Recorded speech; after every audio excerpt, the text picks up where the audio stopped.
Hola, ¿qué tal, Jacob? Bienvenidos a un video más de Jacob. Pues locura total, ya que Ciro Gómez Leiva casi llora, y es que Arturo Saldívar lo puso a temblar, ya que también la reforma los tiene muy nerviosos a ellos porque van a perder gran parte del poder y del chantaje que tenían con AMLO el Magnífico. Y es que con esta reforma pues va a ser una limpieza total, increíble pero cierto. Así que pues bueno, sin antes mencionarle que aquí está una encuesta con quién estás y por qué. De que viene siendo con, si estás de acuerdo con, es Arturo Saldívar, estaría bien. Y si no, sería con el mismísimo Ciro Gómez Leiva. Así que pues bueno, sin más preámbulo, pues veamos de qué se trata, cómo estuvo y ahorita comentamos por qué no. Y es que no quieren prácticamente pues lo que viene siendo pues la reforma, y es que se les va a ir absolutamente todo el poder, que el poco que les quedaba. Así que pues bueno, sin más preámbulo, pues veamos de qué se trata, cómo estuvo y ahorita comentamos por qué no. Y todo comenzó prácticamente así, de esta manera.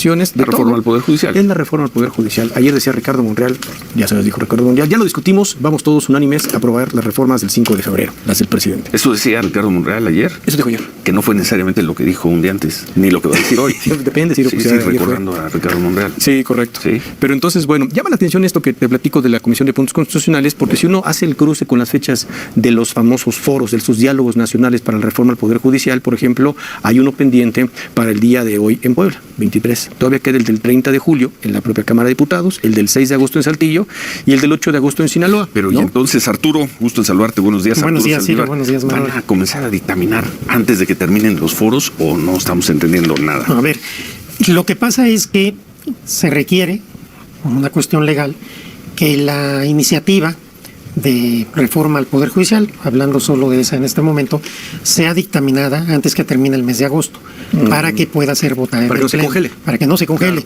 Y recuerden que los plenos, tanto del Senado como de la Cámara de Diputados, entran en receso, pero no las comisiones. Las comisiones siguen funcionando. De tal suerte que, por un lado, tenemos el ejercicio de apertura, de discusión, de escuchar ideas, críticas y propuestas sobre la iniciativa, que son los foros que ha llevado la Cámara de Diputados, y por otro lado, la exigencia de que ya se reúna a empezar a trabajar y a dictaminar la iniciativa en la Comisión de Puntos Constitucionales.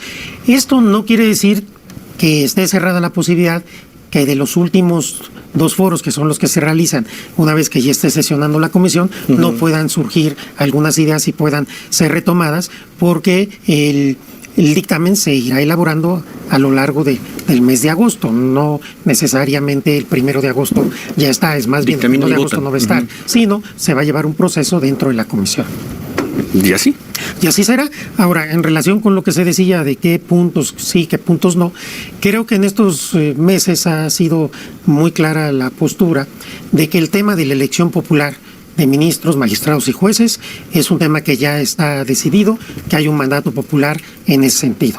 En segundo lugar, que modificar el Consejo de la Judicatura para crear un tribunal de disciplina y un órgano administrador también son decisiones ya tomadas. Ahora bien, a partir de esto puede haber todavía muchas modificaciones que enriquezcan la iniciativa o que la suavicen en cuanto a su impacto inmediato. Uno de ellos que se ha venido discutiendo es si se va a hacer de manera escalonada o no. Es muy probable que sí se haga por lo menos en 2 bloques. Todavía esto se tendrá que decidir. ¿Jueces, magistrados y ministros o solo jueces? No, primero la idea, hay diversas ideas. Una idea que se ha estado manejando es que pueda ser en un primer bloque los ministros y ministras. ¿Se eligen los ministros y los actuales se van? Se van una vez que tomen protesta los nuevos ministros o ministras. Esta elección será hasta el próximo año. Y quizás haya otra elección en 2027. Oye, ¿los actuales ministros podrían participar?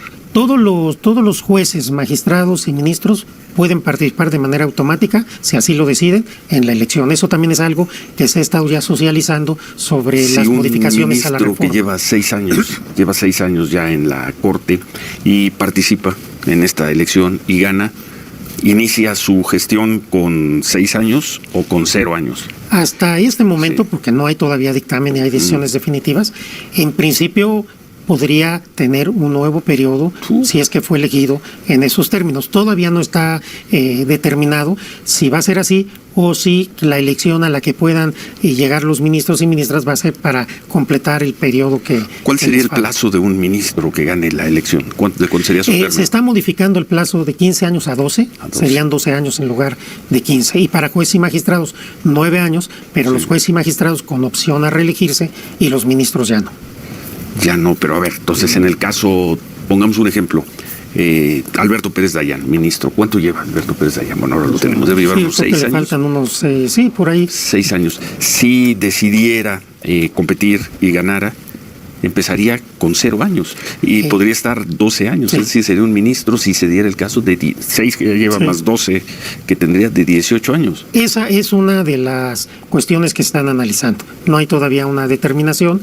Si los plazos, te repito, son nuevos, empiezan de 0 porque se postularon y fueron electos, o si esta elección sería solamente para completar el periodo. Son de los aspectos que se tienen que definir. Y otra cosa también importante, la que poco se habla, es del Tribunal de Disciplina, que ha sido muy criticado y hasta caricaturizado.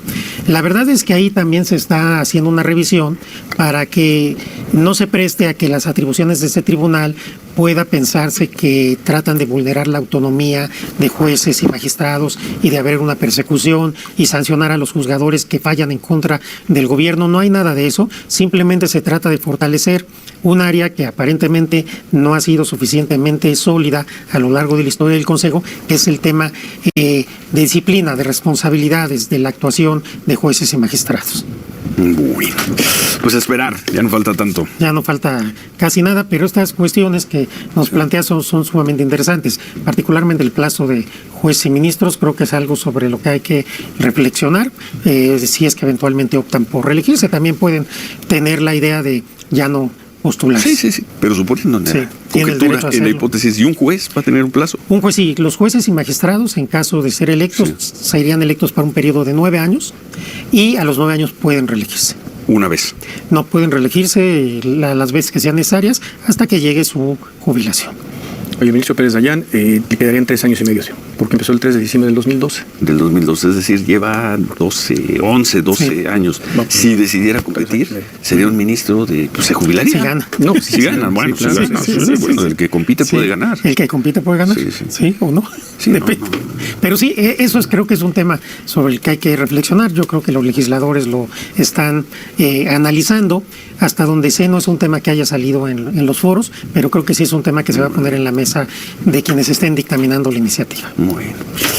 Bueno, vamos a una pausa. Vamos a tener jueces, ministros, magistrados elegidos por el voto popular. Quién sabe si sean los mejores, quién sabe si lo sean, pero con el mismo Ministerio Público, con los mismos procedimientos. Bueno, ahorita hablamos de eso. Porque por ahí no se va a hacer nada. No, sí. Por el Ministerio Público. Sí. No en este momento, pero sí ahora, después de... Entiendo que viene el corte, hago algunas referencias. A ver, 8:20, hacemos una pausa. Que las generales de cómo vienen, pues digamos, los tiempos, ¿no?, que se pueden incorporar a la discusión que creo que comenzaría ya el día jueves 1 de agosto en la Comisión de Puntos Constitucionales para la iniciativa, específicamente la iniciativa para la renovación de jueces, magistrados y ministros, ¿no?, donde decías sí podrían participar los actuales ministros de la Corte si es que se inscriben, si es que les interesa, pues, si es que ganaran, y entonces independientemente del tiempo que llevan, estarían en un plazo único de 12 años para magistrados. Para ministros y para jueces sería distinto, en un plazo de 9 años, prorrogable, sí. Y nos quedamos en el tema del Ministerio Público, porque sí se discutió mucho, creo que en el primer foro muy interesante, muy rico, donde más participó el ministro Saldívar justamente, y se pusieron varios puntos en las IES, algunos tribunales pendientes. ¿Qué pasará con los ministerios públicos? Porque se está poniendo toda la carga de la responsabilidad en el fallo, ¿no?, o presuntamente en los fallos de los jueces, por valoraciones, por intimidaciones, por corrupción. Pero ¿y entonces dónde quedan la preparación de los ministerios públicos, que muchas veces son bateados por los jueces por inútiles, fundamentalmente por inútiles? Creo que hay que distinguir dos momentos. En primer lugar, tenemos esta reforma al Poder Judicial Federal, que se dictaminará en agosto y se votará en septiembre. Pero con esto no se agota, digamos, la exigencia de una reforma de justicia. Si reformamos solo el Poder Judicial Federal, no vamos a lograr cambiar realmente el rostro de la justicia. Pero si no reformamos el Poder Judicial Federal, tampoco podemos cambiar el rostro de la justicia.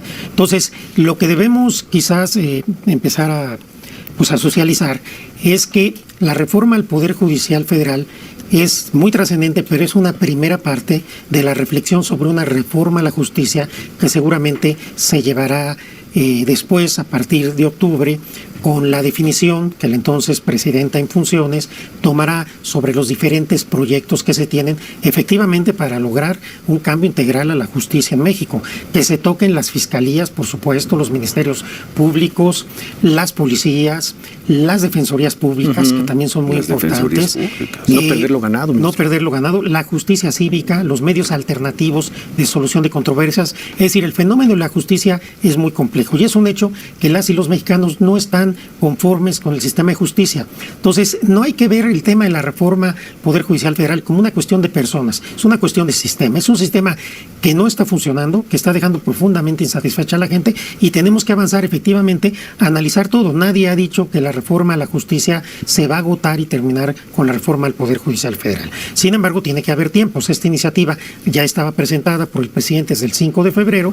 Las otras iniciativas eventualmente serán elaboradas por el equipo de la presidenta Sheinbaum y se presentará seguramente un programa integral para buscar darle la vuelta a las deficiencias del sistema de justicia en México. Y reitero, esto pasa necesariamente por fiscalías, por defensorías públicas, pero también por otro tipo de cuestiones como la justicia cívica y los medios alternativos de solución de controversias. Bueno, pues a esperar. Sí. 1 de agosto a que terminen los foros, hacia mediados de agosto, y nos dice Arturo Saldívar que se tiene que dictaminar antes de que concluya el mes de agosto, no necesariamente se va a dictaminar al día siguiente. Sí, no, digo, uno esperaría dictaminar el 2, que no suceda, ¿no? Cuando todavía hay sí, foros pendientes. Porque si no, efectivamente, si no comienza la dictaminación, entonces se muere. No dará tiempo. No, ya no da tiempo y además se muere, ya no lo podrían retomar para la siguiente legislatura, que comienza un mes después de eso. El primero. La del 1 de septiembre. Sí. Con mayoría constitucional. Por supuesto que sí. ¿Qué Con usted que mayoría sabe? Escuchaste lo que ¿Qué dicen. cree usted que sabe? Con 54% de los votos quieren llevarse el 74% de las posiciones. Digamos, es la fórmula A ver, de cuestionamiento que están haciendo. Si Ganaron nosotros- 54, pero se van a levantar de la mesa con 74. ¿Qué dice? nos qué vamos dice a levantar de la mesa con lo que manda la Constitución. Esto es lo que se les olvida a estas campañitas de críticos. Primero, si nosotros fuéramos un sistema uninominal, como Gran Bretaña, a lo mejor tendríamos el 80 o el 90% de votos. Todos los sistemas electorales tienen fórmulas que se conocen de antemano. El sistema electoral mexicano, que establece que la sobrerepresentación califica a los partidos y no a las coaliciones, la crearon el PRI y el PAN y vivieron muy a gusto con este sistema mientras les benefició.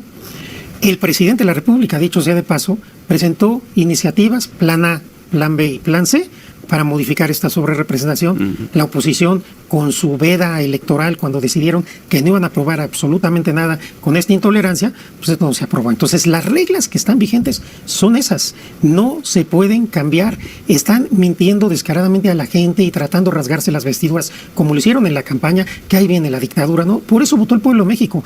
Como estás en un partido de fútbol, si ganas son 3 puntos, si empatas es 1, ganas el partido, te dicen, ahora fíjate que nos parece injusto y solo tienes un punto. No, ahí están las reglas y así ha funcionado siempre. Están mintiendo a la gente, van a hacer ya su manifestación, su nueva marea rosa para tratar de presionar a los consejeros y a las magistradas. ¿Te refieres a lo que están anunciando hoy? No, esto de los nuevos talentos no. Sí. Esto del partido de los nuevos talentos no. Me refiero a que ya han venido diciendo, y por ahí algunos tweets y más, que van a convocar una manifestación en el INE en agosto para presionar que no se pierda la democracia y todo esto. Esta es la regla electoral. En casi todos los países, sobre todo en los que hay representación proporcional, pero no solo en ellos, la votación muchas veces no coincide con el reparto de las curules, porque hay fórmulas que el constituyente consideró que eran las más idóneas. Si la sobrerepresentación calificara coaliciones, no hubiera habido coaliciones en México, porque no les conviene, por eso los partidos no la fijaron así. El presidente López Obrador les hizo una propuesta, cambiemos estas reglas, la oposición no las quiso. Yo creo que ahora me parece una total falta de honestidad y una vez más tratando de engañar a la gente, que hoy quieran cambiar las reglas una vez que el partido ya concluyó. Si estas reglas no son adecuadas, hay una iniciativa también presentada por el presidente que en materia electoral, pues que se discuta qué sistema electoral es el más adecuado. Pero en este momento esto es, y hay muchas plumas y hay muchos medios con esta cantaleta totalmente inmoral porque saben que están mintiendo. Ciro Murayama, que es de los principales, escribió en Nexos que se requeriría una reforma constitucional en 2024 para cambiar esta regla, y hoy dice que la regla es otra. Entonces, creo que constitucionalmente no hay vuelta de hoja. Siempre han dicho que se respete la Constitución. Según ellos, la ley es la ley, siempre cuando les conviene. Yo creo que no hay manera de que esto cambie. Morena ganó en las urnas la mayoría calificada de acuerdo al sistema constitucional que tenemos. Cualquier otra cosa sí me parecería, ya no voy a usar el término que me incomoda en esta mesa, pero sí me parecería algo profundamente indebido y que lo de golpe de Estado técnico y que generaría una falta de legitimidad y una profunda inestabilidad. El pueblo de México ya se pronunció y no se va a dejar robar lo que ganó en las urnas. No se va a dejar robar. No, por supuesto que no. Ahí está la votación y ahí están las reglas constitucionales que se han aplicado siempre. Porque ahora traen que hay un criterio de Olga Sánchez Cordero, ese criterio de Olga Sánchez no dice nada, nada más dice la representación. ¿Cómo que no dice nada? No dice nada para efecto de lo que estamos hablando. No dice que la representación se aplica a las coaliciones, ¿o sí? No, dice la representación proporcional, hace una retórica de lo que debe ser la representación proporcional. De ahí no se sigue que vas a cambiar una regla. La verdad. No beneficia a los partidos pequeños. No. 8:35. Sí, allá pues es, digamos, no hay una cultura ni un movimiento que tenga que ver con violencia política de género. Aquí en México sí, pero creo que vale la pena a propósito de este incidente y también de lo que ayer declaró Xóchitl Gálvez, que pretende que el Tribunal Electoral señale o indique que el presidente López Obrador es un violentador de género. Incurrió en violencia de género, ¿no? Contra ella. De aquí quisiera hacer primero una referencia, si me permiten, sobre la naturaleza de estos procedimientos que buscan la nulidad y después sobre el tema de violencia política. La nulidad de la elección presidencial, sí, digamos con una probabilidad de éxito cercana al 0. Sí, pero es importante porque decir lo siguiente. El planteamiento que hace Xóchitl Gálvez es equivocado por dos razones. Primero, porque no es la naturaleza de este tipo de acciones donde se impugna la elección y se pide la nulidad, el señalar funcionarios o servidores públicos, hacer extrañamientos, establecer sanciones o responsabilidades. Eso es parte de otro tipo de procedimientos.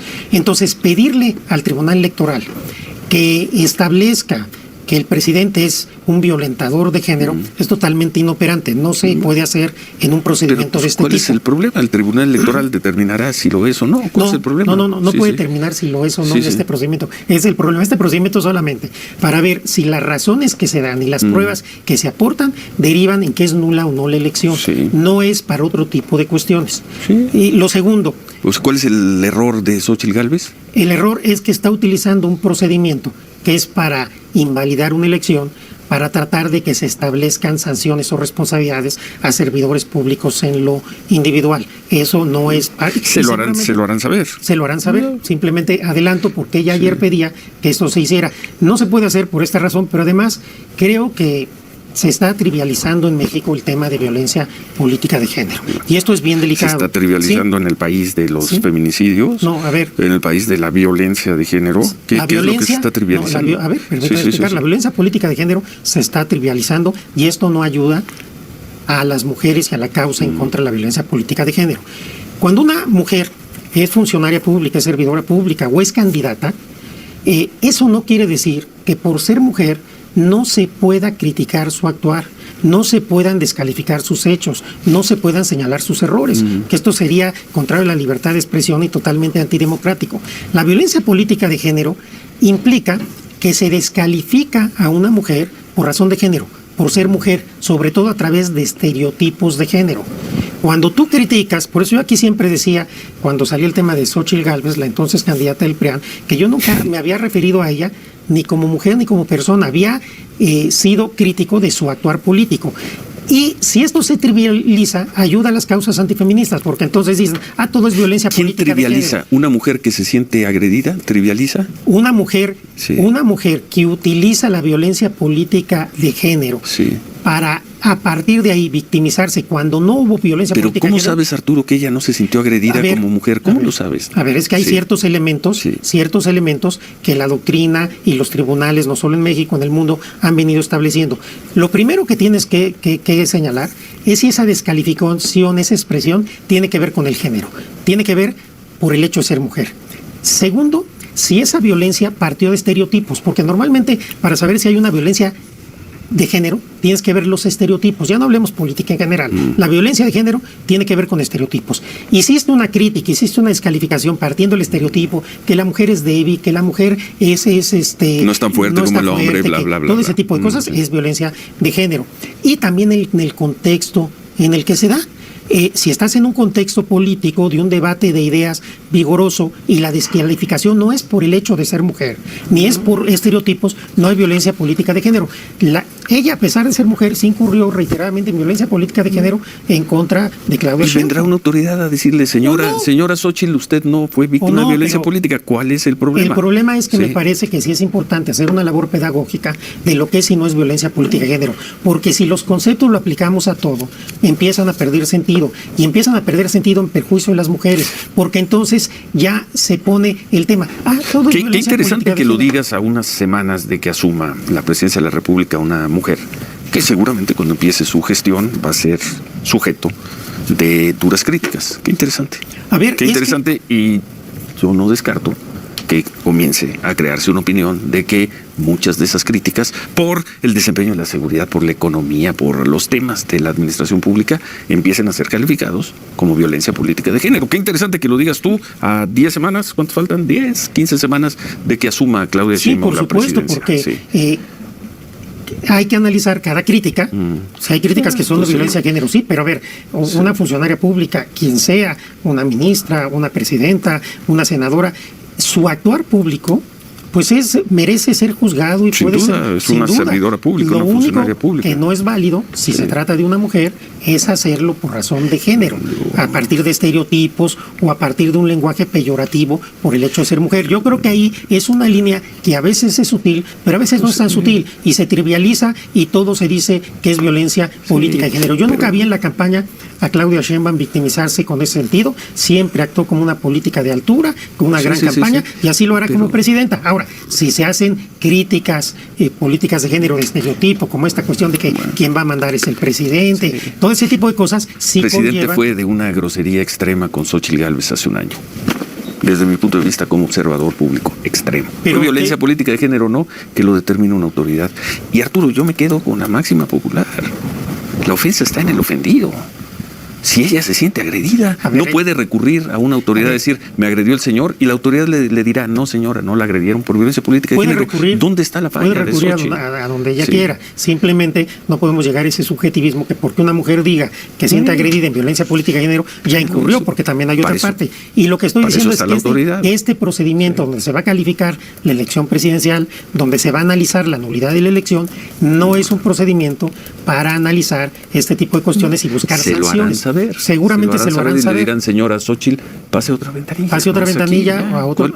Pero ¿cuál es el problema? Yo no veo justamente ese que la candidata ayer a una conferencia de prensa dice que va a pedir al tribunal que establezca como violentador al presidente, y con independencia que desde mi punto de vista no incurrió en violencia política de género, no es el procedimiento para eso, simplemente. Entonces, si es así, se lo dirán. Se lo dirán, pero como ella lo hizo, no en el procedimiento solamente, sino mediáticamente, pues yo también aquí le respondo mediáticamente que su solicitud es totalmente inoperante, porque en el procedimiento no es para eso. Y está muy bien que se lo respondas en este espacio, pero tú no eres la autoridad. No, ya se lo dirá la autoridad. Ya se lo dirá en muy breve tiempo, pero además otra cosa que es realmente lo que a mí sí me importa, que es que tenemos que tomarnos con más seriedad el tema de la violencia de género para sancionar, prevenir y perseguir aquello que lo sea, y no trivializarla, porque a la larga quienes pierden son las mujeres. Gracias, Arturo.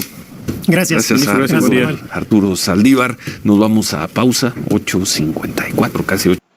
Bueno, pues ahí está el mismísimo Arturo Saldívar poniéndole como siempre una tremenda cátedra a Ciro Gómez Leiva, donde defiende la reforma judicial y defiende la Xóchitl Gálvez, que por qué, y que esto, que el otro, y ahí con claros contundentes, porque para todos se hace la víctima la Xóchitl Gálvez. Resulta que no la puedes criticar, no puedes decirle absolutamente nada, porque hay de críticas a críticas, Y ay, es violencia de género porque ya ve que está perdiendo el debate ya y como lo quiso intentar la Kenia López Rabadán, que también hizo eso, que cuando estaba en la Cámara de Diputados, de Senadores, ay, es que es violencia de género y ay, tú, Noroña, eso, y nadie les podía decir nada y no se podía debatir. Entonces, si no van a aguantar vara acerca de los debates que se puedan enfrentar en lo que viene siendo la política, entonces ¿para qué demonios están ahí? No sé ustedes qué opinan respecto de esto, así que pues bueno amigos, a toda la audiencia muchas gracias por ver el video, recuerden que puedes apoyar con un like en la página de la suscripción de la YouTube, si puedes comentar y compartir este video para que muchas más personas nos vean,